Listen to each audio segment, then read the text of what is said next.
জীবনানন্দ দাশের লেখা বিখ্যাত কবিতা বনলতা সেন।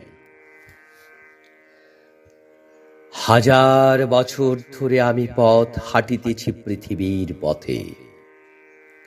সিংহল সমুদ্র থেকে নিশীথের অন্ধকারে মালয় সাগরে অনেক ঘুরেছি আমি।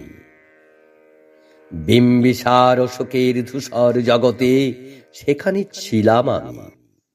আরো দূর অন্ধকারে বিদর্ভ নগরে আমি ক্লান্ত প্রাণ এক, চারিদিকে জীবনের সমুদ্র সফেন। আমারে দুদণ্ড শান্তি দিয়েছিল নাটোরের বনলতা সেন।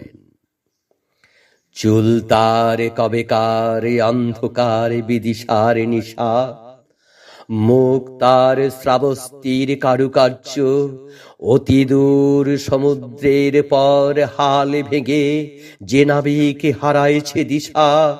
সবুজ ঘাসের দেশ যখন সে চোখে দেখে দারুচিনি দ্বীপের ভিতর, তেমনি দেখেছি তারে অন্ধকারে।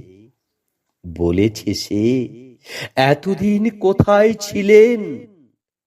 পাখির নীড়ের মতো চোখ তুলে নাটোরের বনলতা সেন।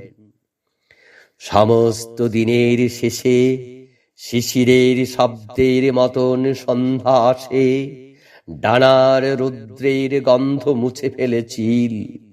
পৃথিবীর সব রং নিভে গেলে পাণ্ডুলিপি করে আয়োজন।